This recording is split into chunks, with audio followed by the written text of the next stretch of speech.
Bon, à quoi ça sert d'être riche, voire extrêmement riche, dans une société et dans un monde de favela?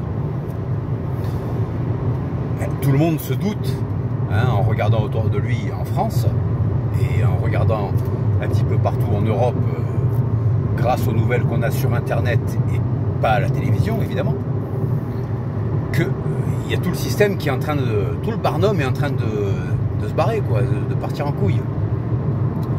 Alors prends un exemple, tu te réunis avec 5 ou 6 potes autour d'un jeu de Monopoly.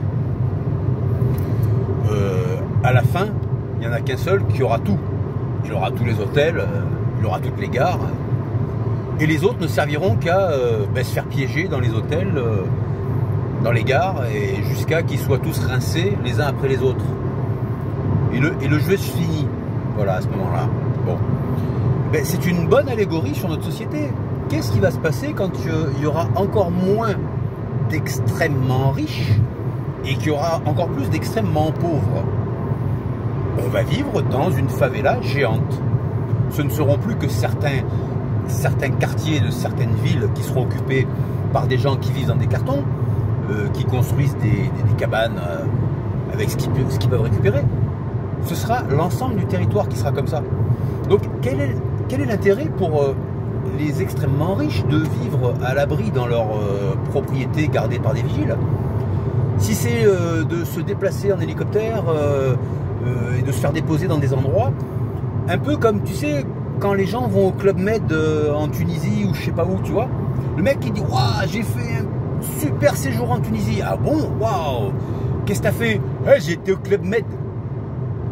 T'es en train de me dire que t'as pris un avion pour aller rester au bord d'une piscine, là, à boire des cocktails de jus de fruits et rafler ce que tu pouvais sur le buffet à l'heure des repas avant que d'autres le raflent à ta place? C'est ça ta conception des vacances et d'un voyage à l'étranger? Eh ben, c'est ce qui va se passer, les mecs. Les riches, ils iront que dans leur petit paysage de carte postale préservé, gardé, avec des miradors et tout, tu vois. Ils vivront dans des cartes postales. Quel est l'intérêt, les mecs? Quel est l'intérêt? Est-ce qu'il ne vaut pas mieux que les ultra riches soient simplement riches, tu vois, et que les riches soient simplement des gens à l'aise? Parce que quel est l'intérêt de chier dans un goguenot en or massif? Quel est l'intérêt d'avoir des robinets en argent? Au bout d'un moment, tu t'en lasses. Quel est l'intérêt d'avoir la dernière bagnole avec toutes les options, ou même les sièges personnalisés faits par un sellier? Tu t'en lasses de tout ça. Tu finis toujours par t'en lasser, comme de ton premier train électrique. Ton premier train électrique, quand tu étais gamin, c'était magique. Puis après, le temps passe et tu t'en fous après. Ton premier jeu vidéo, ah, c'était une découverte. Après, tu t'en fous. Ton premier coup, ah ben c'est normal, tu étais vierge, tu découvres ça pour la première fois. C'est merveilleux.